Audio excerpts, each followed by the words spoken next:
Hi everyone, welcome back to the Beadaholique Design Space. I'm Kat Sylvie and I'm joined today by Alexandra Smith, and we are talking all about 2-hole beads, and we have some 3-hole beads as well, but we have this sort of multi-hole beads that can kind of be scary, but we're going to debunk all of that for you, and we're going to make some cool projects, and it's just going to be really fun as we kind of walk through our beautiful table here. So are you excited? Very. We've been looking forward to this class for a long time, and we have some brand new beads that you may not be aware of. We have some new kind of cool components, so we are excited to kind of dive in. Like I said, we're going to do some tutorials, and we're just going to be talking mostly about how we design with the 2-hole beads, because I think that's sort of one of the tougher things is how do you get started? Where do I start? What do I do? So we're going to come up with some really basic techniques to showcase for you guys, and we're going to show you how to do that. Yeah. So let's come in and let's take a look at our table here, and you can just kind of see all the various projects that we've done over the years and some more recent that you may not have seen before,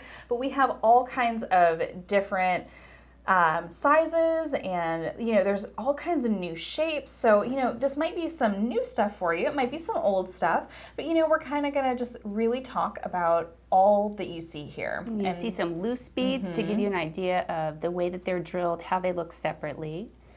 Yeah, it's all about the holes, the orientation. Sometimes they're kind of offset, sometimes they're right down the middle. So we're going to talk about all of it. Some are very similar, so we'll talk about the differences between some of these that may look alike, but they come out looking really different once you start incorporating them into a design. So. Absolutely, absolutely. So yeah, we have lots to cover in this class. A lot. So if you've joined us before, you know that we always do a giveaway. So for today, our giveaway is kind of fun. So we're going to give you one of our carrier bead bracelet kits, and we're going to give you the Spring Blossom, and I pulled that out here for you. Gosh, now this uses beautiful. Oh, I love these. This uses the carrier beads with that little peyote, so you're kind of getting a double bead weaving there. And then it's a strung design using the 2-hole beads as kind of a nice little structure. And we're actually going to talk about that a little bit later in the class, but this is one of those kits you can make this from start to finish. We have a full video, and you'll get all the patterns and everything you need in this cute little box there. And speaking of boxes, I put together a little designer mix of some of the 2-hole beads that you, again, may or may not be familiar with. So let's go ahead and take a look inside here. So we have some of the cabochon beads here. Those are 2-hole. We have some of our SO beads. We have some gem duos, some honeycomb beads, and those have that cool laser etching on them. Love that. I think those are really fun. No, I can't stop looking at those. I know. they draw you in, right? Yeah. And then we have some Chevron beads, some Ginko beads. Those are some of our newest ones. We have some nib-bits. We also have some little bar beads there. And then we have some mini duos and some super keyapps. So what I wanted to do is kind of give you guys a really good range of some of the beads so that you guys can start to play with them and really discover what you like about them. So hopefully you'll get some great inspiration here of what you see today. Yeah. So all you need to do to win that giveaway is just leave a comment. Say, hey, I'm tuning in from Florida or wherever you are, and let us know what your favorite 2-hole bead is, or even a question. We love hearing your questions. We have Brian behind the camera there, so he's going to feed those questions to us. But if you guys have questions about what you're seeing, or if you want to see something a little bit different, let us know in the comments, and we are happy to do it. Yeah. All right, so that enters you into the giveaway, and we will announce the winner of the giveaway live right here at the end of our show. We usually run about 45 minutes to an hour, so stick around. So we're going to be doing some fun stuff. We might get carried away this time, though. We need to keep track of time. I know, TikTok. So let's get started. Let's get started. Yeah. Okay. So I am going to be doing a little earring. So this is really simple. This is a great way to use the 2-hole beads here. So I'm just going to kind of lay this down so you can take a nice look at it. I love how that turned out. This is what we're going to be creating. You know what? It's funny. I didn't really intend it to look that way. And then the 2-hole beads, the way they just kind of do their thing. Right? I love it. That's part of our whole thing. I know. So we're going to talk about that. So yeah. So these are featuring the gem duos, and all these little gold components that you see there. Those are the new line. They are called the Symbol Collection. We often call them symbols because there's usually multiples in my designs. But what these are is these are really cool little metal beads, and they're designed, and you'll kind of look on our website at beadaholique.com where you can buy everything that you're seeing here. You will actually see, oh, these ones go with the gem duos, and so they'll all be listed with their sort of appropriate bead type. Okay, so what I'm going to do is I'm going to start by doing a really basic unit. Now what you're seeing here on this design is I have 6 of those gem duos, and in between, if you can just kind of see where my needle is right there, those little tiny beads in there are actually these little kind of donut shaped beads here. Now these are the Toho demi rounds, and these are in the 11O. So let me draw your eye down here. So when you were talking about seed beads, there's a couple of different sizes I want to point out to you that are going to be really helpful in spacing out some of your bead weaving when you're using the 2-hole beads. We have the 15O that's right here. We have the 11O. And then right next to it are those demi rounds. So you can just see that they kind of have, it looks like they're just sliced in half there, right across the top, right down the center. So you have the 11O and the demi round right there side by side. And then moving down here, we're going to be using also some 8O beads. And then we have those demi rounds in the 8O as well. So you can kind of see, again, it just looks like it's sort of sliced in half. And these have a little bit more of like a donut shape, and these are great little spacer beads. These are going to be so helpful when you're just trying to get something to lay perfectly. These are going to really help with those little spacers. Okay, so what I'm going to do is I'm going to start to pick up my gem duos here, and I've already chosen the colors that I want. Oops, I need a 6th one. There we go. I'll put that one in there. I love how that mix gives you a choice of which colors. Oh yeah, this is the rainbow mix. You can really see the array of colors in this, and I'm going to talk about that design in a minute, but no peeking. All right, so what we're going to do is I'm just going to pick up one, and you can see that on the gem duos, they have a little line down the center. That's actually the top, and on the back, it's a little bit more flat. So you'll just have to remember which side you're kind of picking these up on. So I'm going to pick up one, and then I'm going to pick up a demi round. And just going over, and I'm just picking up and alternating 1 and 1 and 1 and 1. Now I was noticing as you were pointing out the seed beads that the 11O demi rounds you're using, they're very similar from my house over here to the 15Os. And yes. I think mainly what happens in the design work when you use one versus the other is the demi rounds just give you a bit more girth. So they may be very similar width-wise, but they have a different look to them. They really do. Yeah. I think you can actually, you'll really be able to see that in a lot of our designs. We do use that. And see, I picked it up the wrong way. Yeah, I do that. I was listening to you. That's okay. Trying to chat you up. I know. That's all right. What's so funny is that I'm often, and we'll talk about this too, I'm often taking things apart. I'm like, nope, I don't like it. Cut it. Redo it. You have to, because it gets so exciting to start experimenting, but then once you realize sometimes your thread bridges will show a little bit, or the beads will crunch together in awkward ways, and it's trial and error sometimes. So. Yeah, you bring up an interesting point about bead crunching. That's one of the reasons why I do like to use these, because sometimes they can fit, but sometimes there's just that extra little design element so that they do, they don't have to crunch like that. Okay, so I'm just bringing everything down to the end of my thread here. I'm leaving about a little 8-inch tail. I'm just going to weave that in later. But I'm just going to take this and sort of tie a little overhand knot. This is very similar to like a right angle weave or something when you're just kind of creating that first little unit. And you can just see how it just comes together really nicely. Kind of looks like a little floral pattern. And this works so well for so many of these 2-hole beads. This is a starting place, right? Oh, yeah. It's just you come together in a ring, and then your thread path just kind of leads you to the next logical place. And that's what I want to kind of really show you guys here. So this is like just a basic starting unit. Now, the other thing to consider is I have 6 here. You could do 5. You might be a little crunched with 4, but you could do 7. So it just kind of depends on which design and how many openings you want, because you could leave it as this, but what you're seeing there is you're seeing all those little extra holes. So you're probably going to want to cover that up some way, and that's when the symbols are going to come into play. All right, so I'm just going to take my thread, and I'm using, in case you guys are curious, this is a size 12 beading needle that I'm using, and this is the 4-pound Fireline. I'm using the smoke color, but when you're designing, you might want to use the crystal. Also, depending on how many thread passes you're going to do, you can go with the 4 or the 6. It just kind of depends on what you want to kind of see and not see.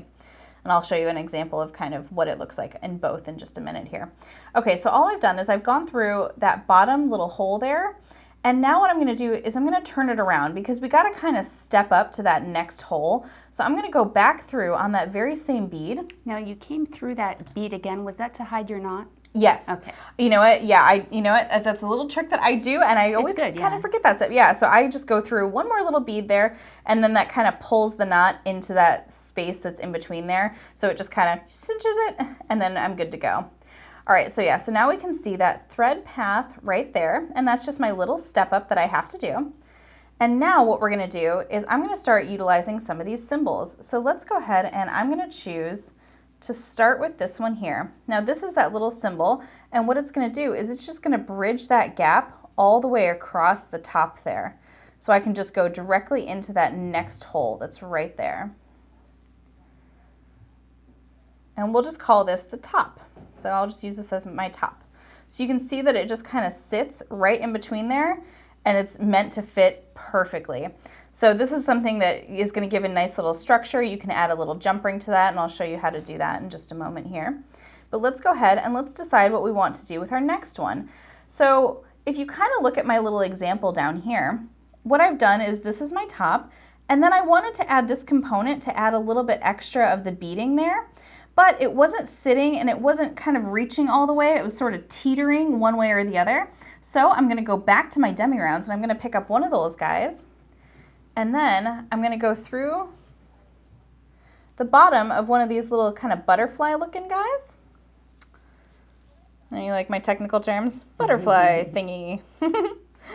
And then what I'm going to do is I'm going to create a little design element on top by picking up one demi round, one of my 8 O's, and another of my demi round, and I'm going to go through that hole there on the other side.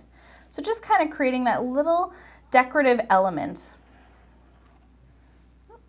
Right, and that butterfly thingy? Right, and that butterfly thingy. Side bead, right? Yes. Got it. So these are the symbols. These are the side beads. So you'll kind of, this is a great way to sort of hide that thread. So now I'm just, again, picking up one of those demi rounds, and I'm going into one of the next ones here. There we go. Yeah, just kind of bringing that all together. So you can see how it's sort of developing. So now I'm going to use these other little symbols, and again, these are correctly called the side beads. So these have a little kind of cool etching on the top. It looks like a little fan. So again, they're just like the other ones. We're just going to go straight through and onto the next hole here. And just pulling that through there. And you've got your etch on the front because it's flat on the bottom. Yeah. Yep. So you want to make sure, and as we learned this already, you want to make sure everything is facing the right way. So again, looking at my little example there, I'm going to add on another one of these little guys with the loops because I'm going to add a tassel to the bottom. All right, and then going through. And this is kind of how it works, guys. If you just keep adding, going around, making it work, you will get a design that you like.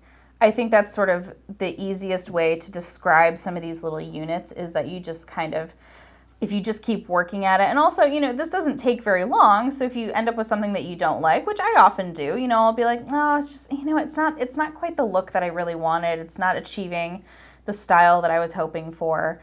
You can just take it apart, you know, it's no big deal. It's not that much thread. You want to get something that you're going to like and wear and love. All right, so I'm just kind of repeating what I did on the other side here. So while I've been chatting. Okay, so now we're just going to go through, and I'm going to actually, here's a good stabilization technique. I go through that outside ring all the way around. Here we go. And we're just going to go through here. And you can just see how it just kind of cinches up there, and now it's getting a little bit more structure. So the deal with the symbols, guys, is they are actually metal beads, so they're going to add some good weight to your piece. So you want to make sure that you are kind of doing a little extra roundabout. Now I have the luxury of doing this because I haven't done many thread passes. So I'm just going to go down through and around.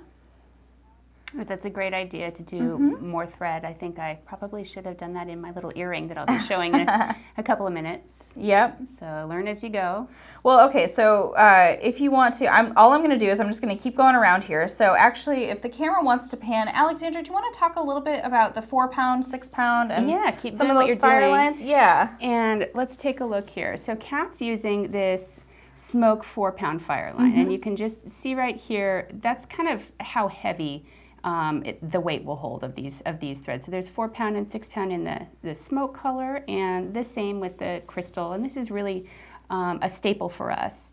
Now, alternatively, if you're doing some loom work, you might want to use the Nymo thread, and we'll get into that in a little bit.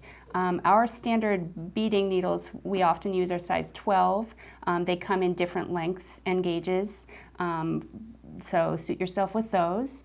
And so let's actually come over here also, and I can start to show you what I was talking about with this earring that I made, which is a SuperDuo medallion earring. And up here, this is the bead ending, the symbol's bead ending that's acting as the go-between. And it's just such a nice finished professional look that gives it. I could have stood to go around maybe the perimeter another time to really strengthen that thread bridge like Kat was talking about. But speaking of, I want to take some thread and demonstrate for you how to, say these weren't earrings and I wanted to just connect a couple of units for a bracelet.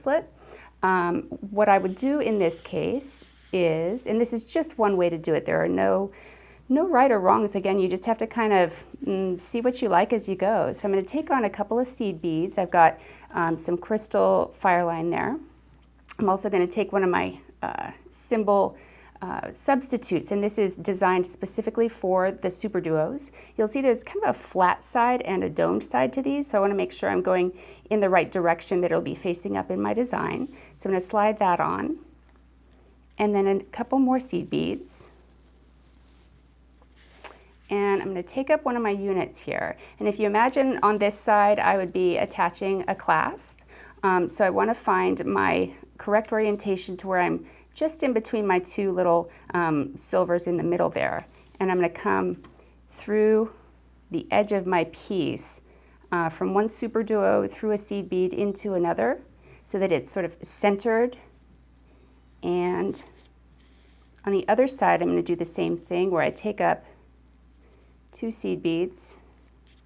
Then I'm going to come up the second hole of my little symbol bead.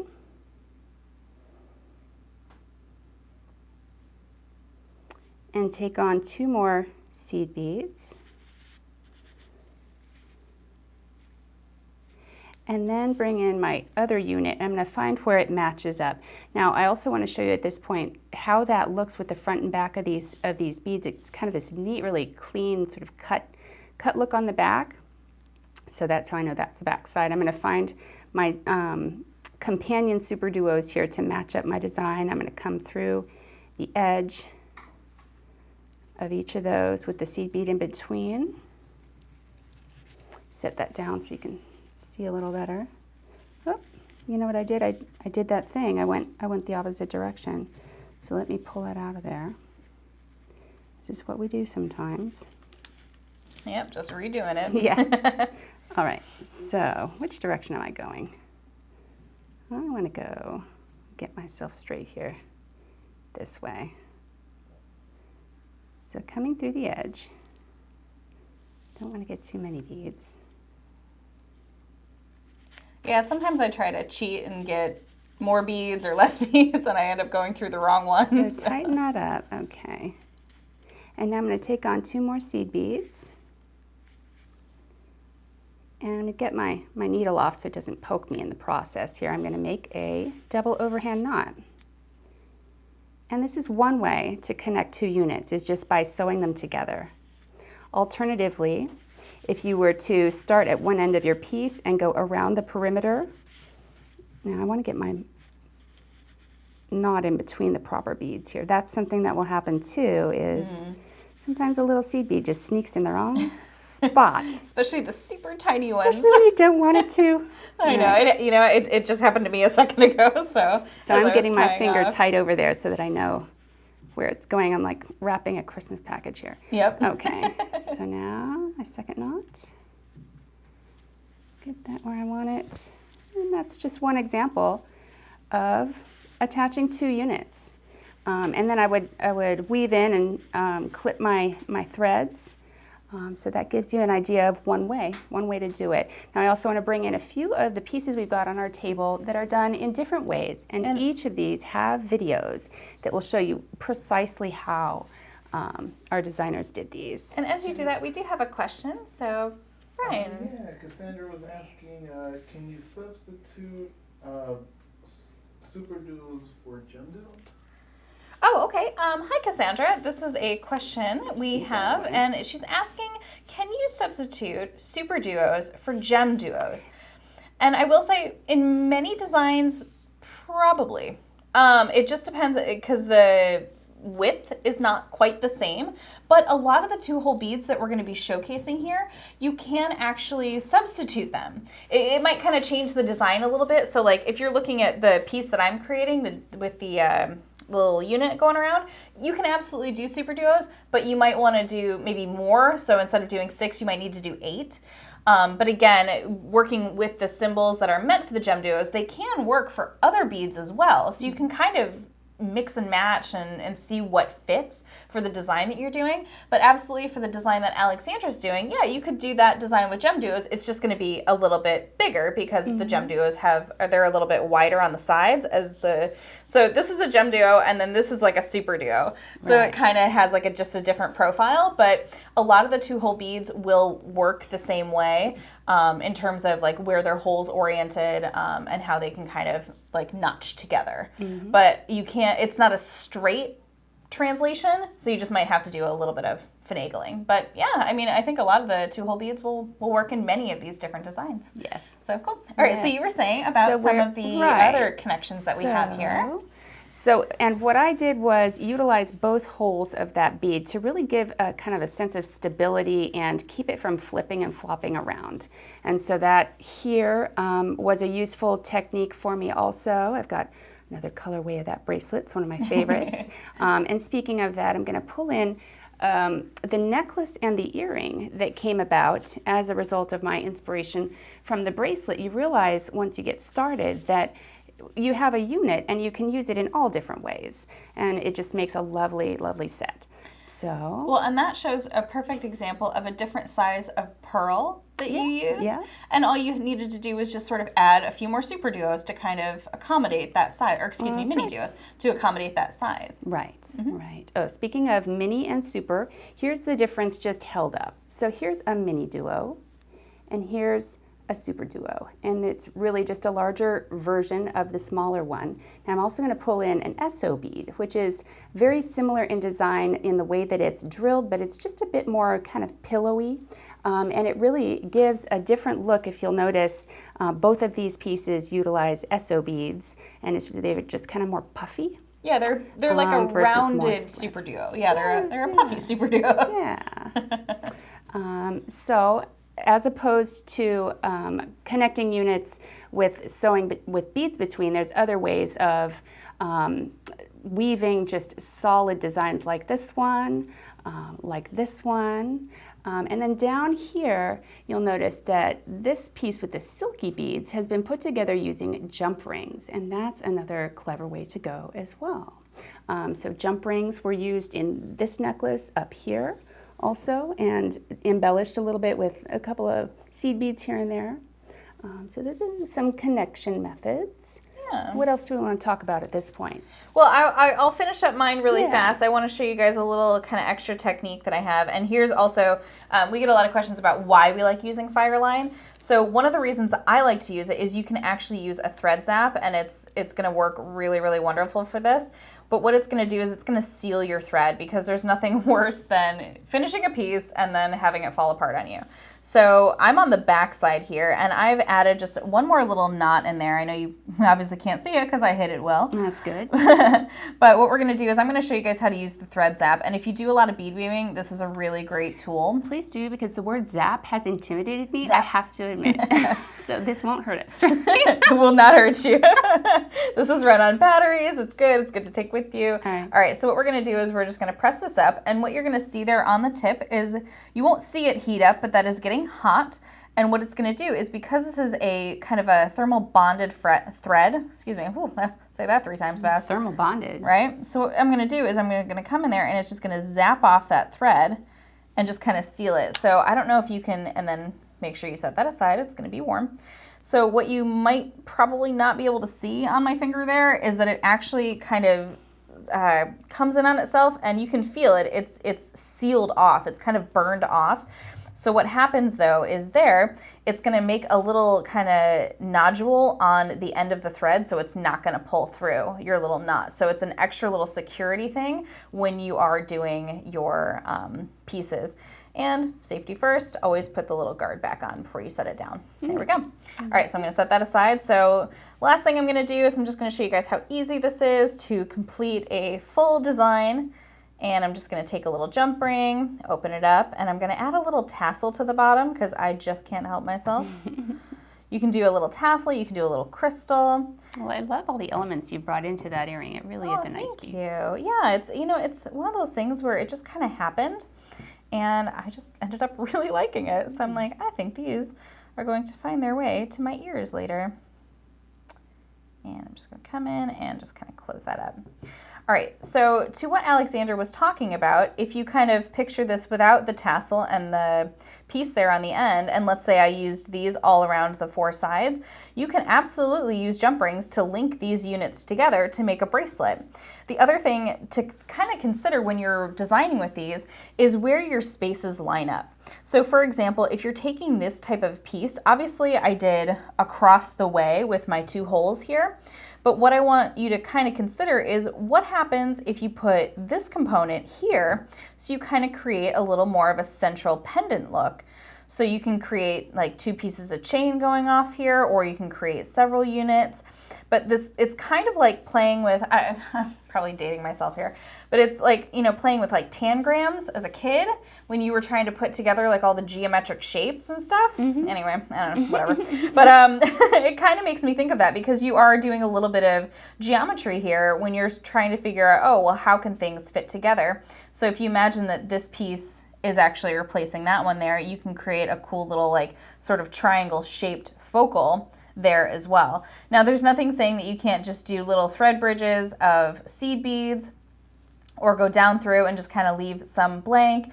There's a lot of options when you are working with two-hole beads, and especially the symbols, because they've given us the opportunity to kind of hide some of those thread bridges, because obviously on the outside you have a nice clean look. There's no thread bridge right there. Yeah. So I do want to talk briefly, and I told you I'd do this earlier.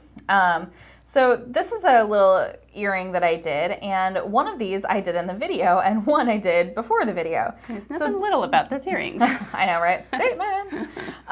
So I did this one here, and this uses the crystal thread, which is the color that I wanted to use, but in the video, to get it to show up for you guys, I ended up using the smoke thread. So I'm going to kind of give you guys a little peek under the skirt here, and you can kind of see, you don't really see the thread on this one, but you definitely see it on this one with that black thread. So you're seeing those little thread bridges, and I tried to hide it on some of them. I added a little extra embellishment there so you wouldn't see it as much, but that's just sort of how the color of the thread can really affect your design. Like obviously on one, you're gonna see it a little bit more than on the other. So that's just something to kind of take into consideration, whether you want to use the crystal or the smoke. Now, obviously if these were, black honeycombs or a darker color, I probably would have gone with the smoke. So just something to kind of think about as you are working and designing with some of your pieces. Yeah.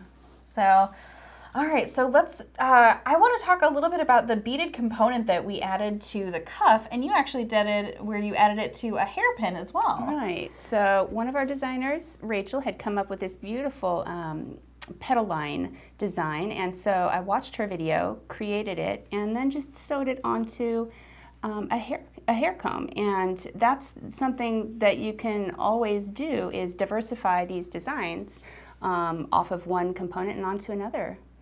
And you can see that we have some of those cabochon beads. So those are the two-hole cabochon beads. That's the one that's in the giveaway. Yeah. So those are really fun to work with as well. They give a really cool design. And what's funny is I like that they have two holes because it actually allows you to stabilize a piece. Yeah. Because you're thinking, oh, well, it only needs one hole because I'm just going to go through it, but it actually provides that nice structure so that you can utilize that in the design. So, and it's got that 3D element, very similar to like the super key apps, which are more pyramid. Yeah. So yeah. Very cool. It's a matter of making sure that you pay attention to your orientation of your hole. As I was working, speaking of the super kiops, on these bracelets here, I found it really helpful to set the beads down on the table and actually train my needle through while they were sitting flat, and that way I knew I had them facing, because they're triangular and they're dimensional, and so you really have to get the direction correct on those. That's a good tip to kind of like, I do that too, like I'll plan everything out and then I just kind of like run my needle through, because I think sometimes that just like, nope, otherwise I'll get lost, or I'll drop a bead or forget, or So yeah, this is another great example of, you know, working with those dimensional beads. Now this is kind of a cool example. So speaking of little units, this is obviously done as one full unit, but what Julie did was she did a full piece and then glued it onto a cuff. With the E6000? And one of our faves. Yeah. But this is another kind of great example of just discovering something, and then especially if something doesn't really have the structure that you wanted it to have. I know sometimes I'll make a piece and I'm like, oh, it's a little floppier than I wanted it. Okay. So gluing it onto a cuff is a way to kind of give it a new little life there. So that's a great little example. Yeah. But yeah, so I do want to touch really briefly on memory wire as well, because we talked a lot about bead weaving, and you know we're going to talk about stringing here in a second. But this is the memory wire cuff. Now these are the Kavala cuffs, and this is something that I just wanted to do. I just thought it was so neat to kind of again provide structure using these little brick beads here, so you can see that the pattern just kind of keeps everything spaced and stabilized, but it actually becomes just a really cool cuff to wear, and it looks comfortable. You know, it actually, I kind of like it. It's comfortable for me, I'll say that. But I just liked that because it was just memory wire. It was, you know, these are just 11-0 seed beads, and then I just had these little eye pins back here to create structure. Now you could do something else back here if you wanted to do a different kind of a bar, or like a wire wrap, or let's say you wanted to use those loops to add tassels or charms or something like that, you could do that as well. But this is kind of a cool example. And then this example here uses those cabochon beads. And this is just a simple 2-strand, but this one I could do a multi-wrap with, because I had the, you know, structure of the two there to just kind of wrap around with those 2-hole beads. Now you could do this with, you know, those super kiops. Those are going to be fun and kind of dimensional. But that's just another little option there if you're not into bead weaving, or if you're like, oh, I need to take a break from that for a minute. But yeah, if you are into bead weaving, you might also enjoy stringing. And this is a great little example of a strung piece.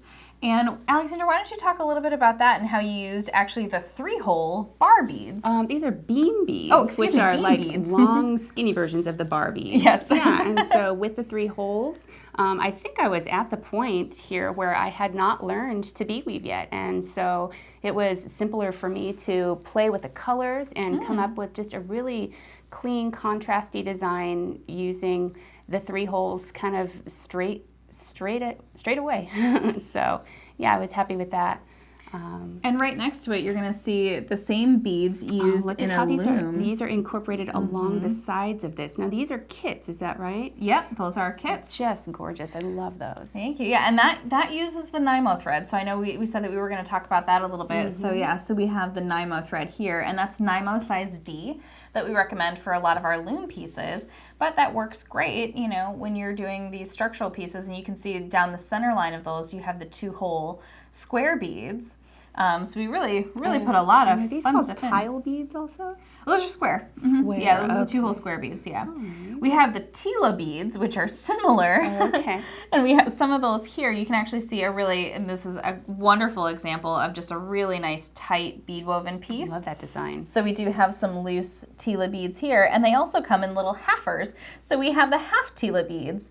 And again, we're seeing those symbols as well. So we have some side beads, we have some of those what we call bead substitutes, so you can just utilize these in your designs, and it's just going to add that little metal element to it. And I like the texture they put on those too. Yeah, so some have little texture, some have these little like brick kind of designs, and these also come with little end pieces as well, so you can get that nice little loop. So it basically looks like, and I'll kind of see if I can stand that up. There we go.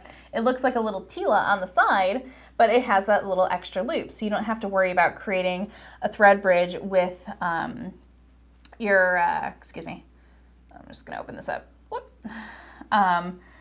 So this is a great example. So here's what I'm talking about where, we always want to try to secure our bracelets and make it work. So we have that example. And then in this pair of earrings, you can see, again, with those honeycomb beads, I used that piece with the loop at the top because I didn't want to add any extra seed beads. I didn't want to kind of clutter the design at all. So if I I could have used this guy here at the very end to create that little loop to finish that off. But the symbols are a very new thing and we're so excited to have them. I'm using them in everything. Yes. So so that's an example. Of endings, and I know we are pushing the symbols, which I love too. This is just a really classic, great way to finish off an ending. Also, let me get this magnetic clasp out of the way. This is with a thread protector, and that's another great way to go. I've found them to be very useful in weaving projects, straight strung projects. So yeah, those will show up in a lot of our videos. Absolutely. Yeah, those are great because the thing is, especially if you are using magnetic clasp, you're stressing it a little bit as you pull it apart and link it together. So I noticed that you've done that with several of your designs, especially this one. This is one heck of a magnetic clasp, and I love that clasp. But yeah, Alexandra, again, she used the beautiful thread protectors because it provides that structure that you need. Because otherwise, you're going to stress that thread and you might pull your work apart, and you really don't want to do that, especially if you're selling your jewelry. You want to make sure that it has a nice long life. Right. Now, what can we say at this point about that pulling apart? Because I know that tying knots and weaving in and tying off the thread is another integral part of strengthening your piece and finishing it off right. So I didn't know if there might be some ways that we can articulate where and where not to tie the knots, how best to strengthen the ends, and you're just the expert, Kat. So I'm playing the fool here. I'm asking you questions. I've just been doing this a long time. Okay, so that's great. So I actually just completed a video, so it'll be out soon. So this is one of the pieces that I did. And as you can see, this is a hefty piece. There's a lot going on. There's a lot of crystal in there. There's a lot of those, these are the DiamonDuo, these are the bead substitutes as well. And these ones they're really cool. They actually have little cores on them, so I was able to add a little bit more crystal. But these are magnetic clasps on the end. But I wanted to use something that had a little more structure to it. So it kind of has that close over magnetic clasp. But I will caution you, as you are opening stuff like this, you might want to try, because if you can kind of see on the inside here, and this is a really great little design thing that they did, there's a little kind of well there. So what you're going to want to do is kind of your fingernail in, nice. And kind of open it that way. You never want to kind of yank at stuff. But one of the things that I did with this design, and I'm just going to kind of put this down here so you can see what I'm going to talk about. So I started with thread, and I left a good long tail here at the beginning. And when I went back to add the clasp, instead of just tying it off here at the very edge, what I did is I wove it in as long as I could until I had no more thread, and that got me to about here. So you have this whole ending piece that has a nice structure. And what I do, this might be overkill, you might think I'm crazy, but I tie a knot, weave it in, tie a knot, weave it in, tie a third knot, go through a couple beads, and then I zap it off. That's a little crazy, but I can see where... But you know what? I've never had a piece fall apart on me. And that's just my thing. It's like I've put in a lot of work. That's right. It takes time to do these things. That's right. And then I did the same thing on this side, and actually because I had a longer tail, I was able to weave all the way. So this entire piece actually is double woven, but it's because this particular piece is quite heavy. You can see that it's very dense. Not necessarily heavy in weight, but it's just very dense in terms of like all the little right angle weave units that are happening there. So that's one thing that I do. Like I said, I know it might be overkill, but I just like to, I put a lot of time and effort into these pieces, so I don't want to see them go away.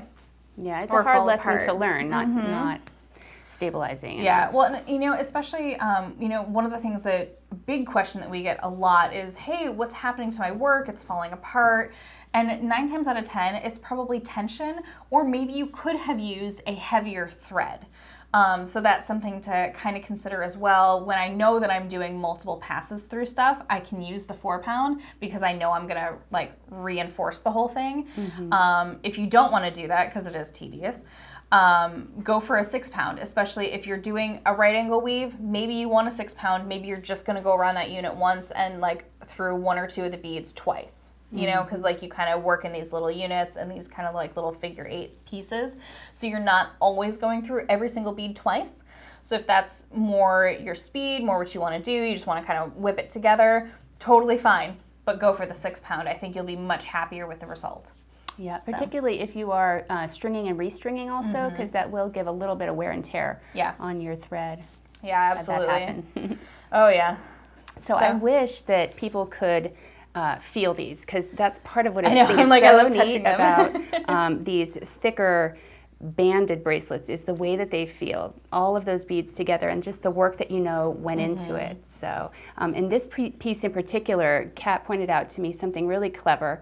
Speaking of thread bridges and the weaving there, is that the thread bridge comes behind the tip of these triangles, which I don't find off-putting at all. I think that's awesome to be able to see how this was constructed, because it incorporates 3 different parpuka beads. Is that right? Yeah, the Cheops parpuka, the Tinos parpuka, and the Arcos parpuka. Right. So we have and we do have a question as we're continuing to talk here. Andrea on YouTube was asking if you could use other types of quarter thread besides plastic, for example, like silk. Oh, sure. Okay. Andrea from YouTube, hi, is asking if you can use other types of thread. Yeah, so we talked about the Nymo, which is a little bit more, it's a little bit of a softer thread, so you can absolutely use that. You can also use, and I'm going to actually be talking about Griffin silk here in a moment, but yeah, Fireline works great. We also have a Nano Fill. Those ones I would definitely recommend going up and doing like a 6 or an 8. Sometimes you can do 4, but again, you're probably going to want to do several passes. There's a lot of different threads you can use. The only limitation is the size hole of the beads that you're working with. A lot of these beads have small holes, and each dimension is listed on our website. So if you're curious about something, it'll tell you like, oh, it can accommodate this gauge or this size, we'll give it in millimeters often. But that's really your only limitation. So if I know someone asked if they could use embroidery floss with these, and I was like, that might be a little thick, but you can try it. But as you can see, we've actually used beading wire with a lot of these as well, so it can accommodate that. So that's your only limitation, is the size of the hole. But yeah, feel free to use any kind of thread or anything that you want. The only thing I would caution, especially with the Nymo, is it does have a little bit of give to it. So you might want to definitely take the time to reinforce it, because especially with the loom pieces, those go back and forth. So you're kind of working off that, even though you have your warp and your weft threads. When you're going back and forth, it reinforces that structure so it stays nice and tight. Oftentimes with some of these other designs, it might not be as forgiving in that way. Or as strong. I think that the Fireline is a little bit stronger. Yeah. Now, speaking of the Griffin and the back and forth, what do you have on your Wrapit loom there? I'm so glad you asked. Okay, so this is another thing that we love to do with the 2-hole beads, is I have a Wrapit loom here. So what I've been doing here is I've actually been using some Miyuki Delicas here, and I've been using some Tila beads. But what I wanted to do is I wanted to find a way to include a little metal element, because I have, and I'll just kind of take it off here for a second. I have my metal element with my button. That's a great way to tie in the button for the Wrapit loom pieces. So I wanted to include a little bit more gold in my piece, and this, again, this goes back to, like, it just feels so cool. Yes. And these you can wrap and wrap and wrap, and these are wonderful. So this uses that little Griffin silk that I was talking about, and this is because it accommodates, the 11O Delicas accommodate this thread.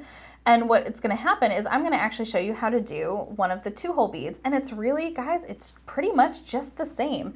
So when you're looking at a 2-hole bead here, we're going to put it so that the holes are coming to the sides there. So I'm just going to go through the top hole there and pull that through.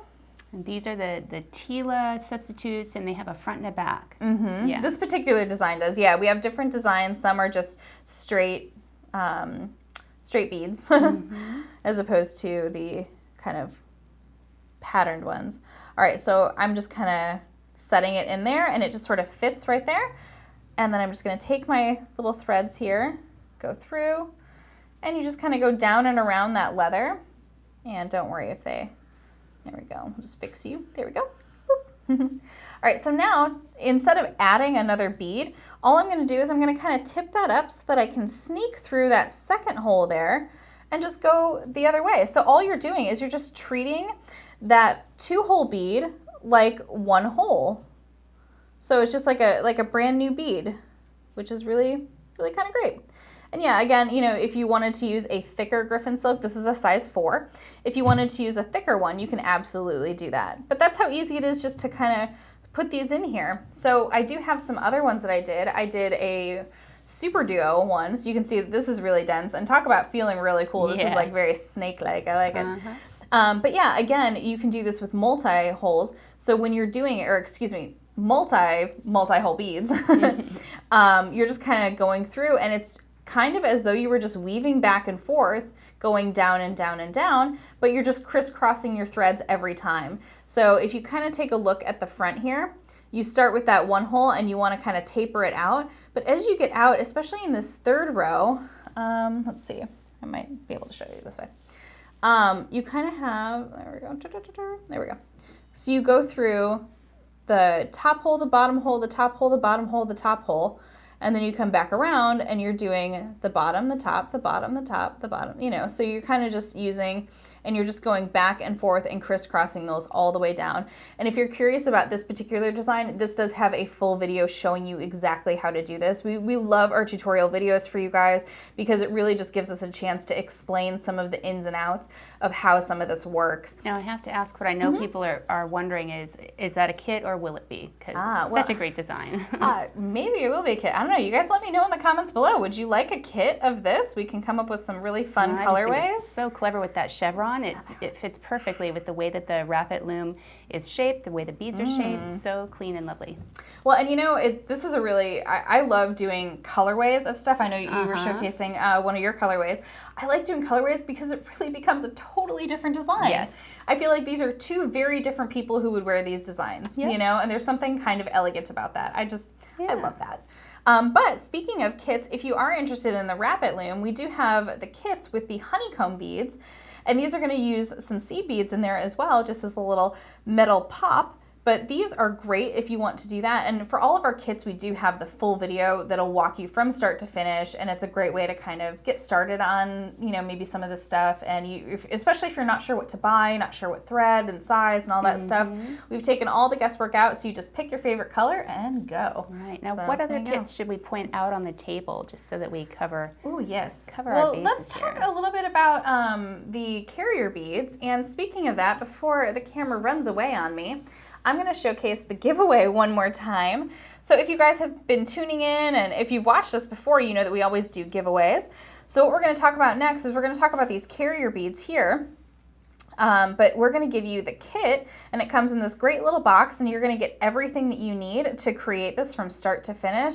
It even comes with the needles and all the patterns here. And this is a really unique kit because what we've done is we've actually created 8 separate patterns for you, so you can choose the 6 that you like, which I think is kind of cool. When I first saw that bracelet and the color combinations of the patterns you guys had done, my jaw dropped. I just thought, that is amazing. And I love these. I think I'm just going to wear it now. But I think that it's just a really nice bracelet, and it just shows off the 2-hole beads, the carrier beads, really, really nicely. Yeah. So the other part of the giveaway here, and I'll just kind of pop this open, we're going to give you guys a nice little sample of some of the 2-hole beads that we've been talking about here. You're going to see some of those cabochon beads. We got some gem duos, some honeycombs, the ginkgos and chevron. So there's just a lot in here to play with, and this will give you a little bit of an idea and to kind of have, and you'll get the box too, which is, I think, really neat for organizing all those pretty beads. Yeah. So let's go ahead and let's talk about these carrier beads. So you have a couple of the other colorways over there. So speaking of color variations. So over here are a couple of these, I mean, just stunning. Look at these. Look at the contrast and just the craft that went into designing these. I had no part of, and so I can appreciate, I think, a little more than Kat because she was so involved. They're just so beautiful. And so in between each carrier bead, which is a 2-hole bead in itself, there are some Swarovski pearls and also the Parpuka. The Tino's Parpuka. Beads. I know, there's so many. Yeah, and those finish off with a magnetic clasp, just gorgeous. So I'm going to bring in a couple of the necklace bust that I have here. Now over here, Kat's got a couple of gorgeous necklaces she came up with. Oh, thanks. They're just so fun. I get carried away with the carrier beads, I gotta be honest. Maybe that's why they're called carrier beads. You just get carried away. So here's a couple of different necklace designs. Now this one uses the carrier beads. Now we have 2 different sizes, and I'll go over that in a second. But this uses a carrier bead, and then you can also see how you can utilize them without the bead weaving. So if you're like, no, Kat, I just want to string them, go for it. You don't have to add the bead weaving here. But I did, it's just a little design element. And you know what was funny is I actually have the other 2 beads with the full design work, and I strung it together, and it just looked to be too much to my eye. That's what I was just going to say, is including they're like a blank canvas that showcases your art. Yep, and they worked really well with the black Swarovski pearls and the little peridot shine. I just love it. And I think it was, you know, it just was too much for me. So that's something that is always a design challenge for myself, is that sometimes I have to edit. And this was one of those examples, and I am really pleased with the result. But yeah, I had to take it apart. I was like, you know what, I can't. They just don't work. And yeah, so anyway, so feel free to use those little carrier beads as little blank beads. And then over here in this example, I actually used the carrier beads in a little bit of a different way.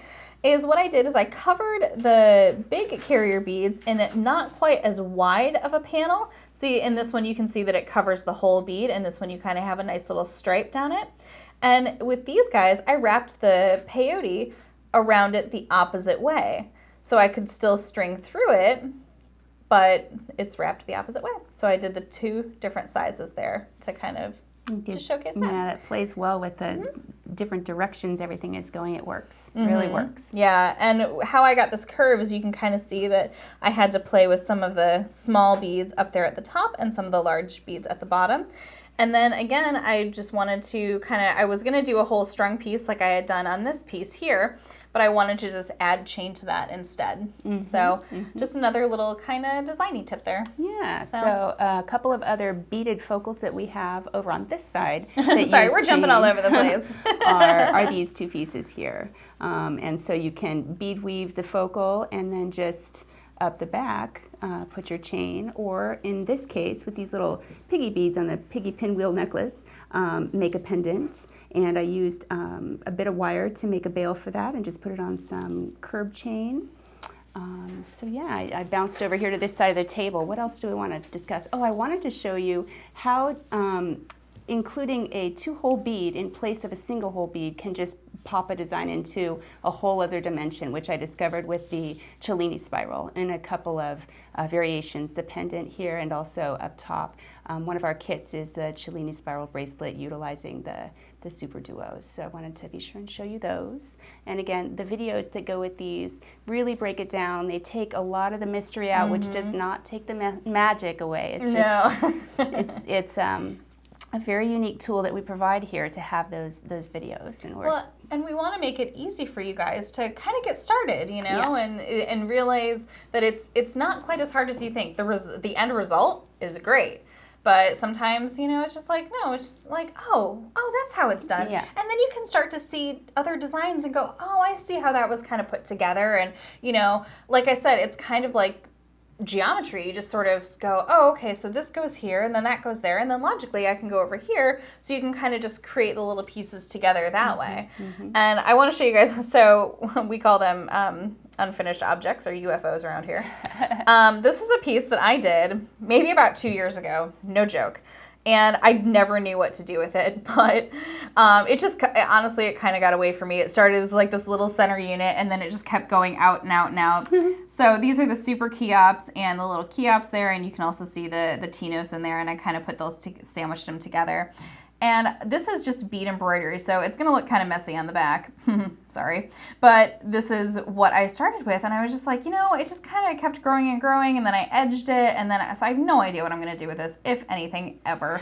But you can also sew these down into bead embroidery, which is why I wanted to bring this out, and I just wanted to be totally transparent, which I have no idea what this is, guys. I don't know.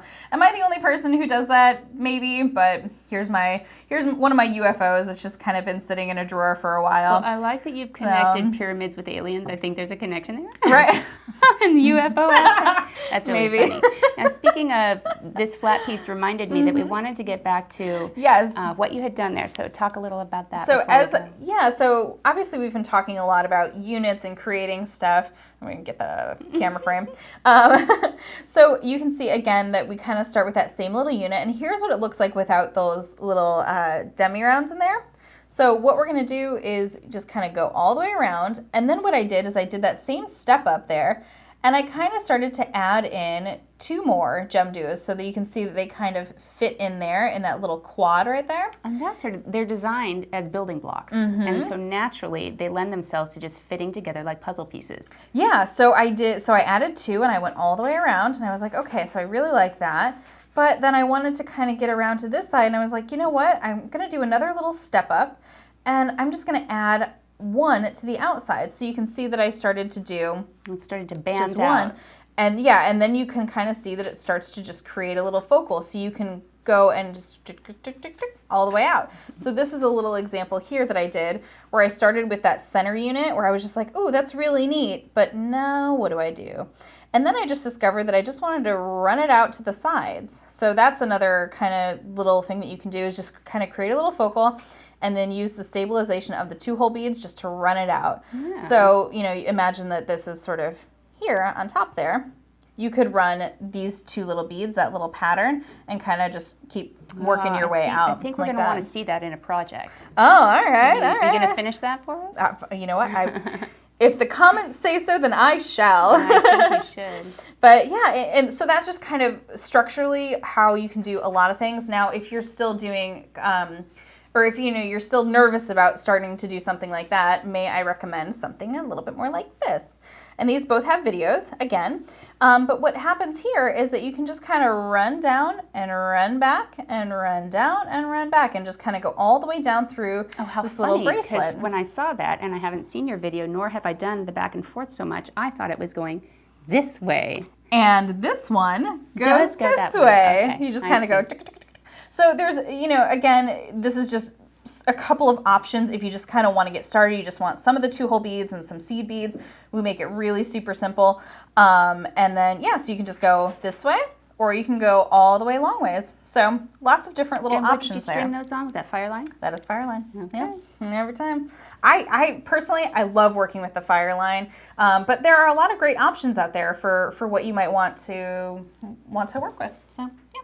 All right. Well, where are we at with time? I think we are all good to wrap it up for today. So we're going to announce our giveaway winner here in just a moment. But if you guys have any other questions, if you're watching this after our official live broadcast, keep those comments coming. We do monitor those throughout the weekend. If you have questions about specific pieces, leave it in the comments and we'll connect you with the videos that are associated, the components. Absolutely. And we have a link above that will take you to our Designing with 2-Hole Beads. There's a nice product collection there, so you're going to see a lot of the projects. So if you're curious about one, you're not quite sure how to call it out, be like, oh, the one with the thingy and the thingy.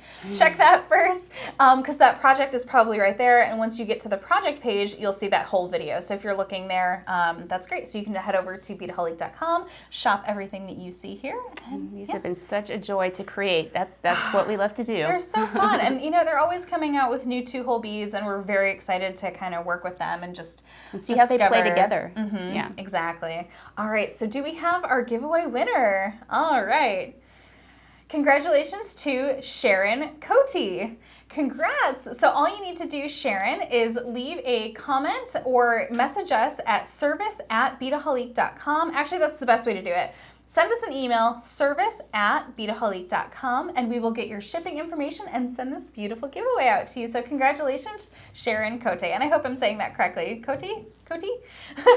All right, thanks so much for joining us, guys, and we will be back here next month. We do these every first Friday of the month for our beautiful classes. So if you want a topic or something that you want to see, let us know, and we will maybe accommodate that. All right, thanks so much, guys, and we'll see you back here next time at Beadaholique. Bye.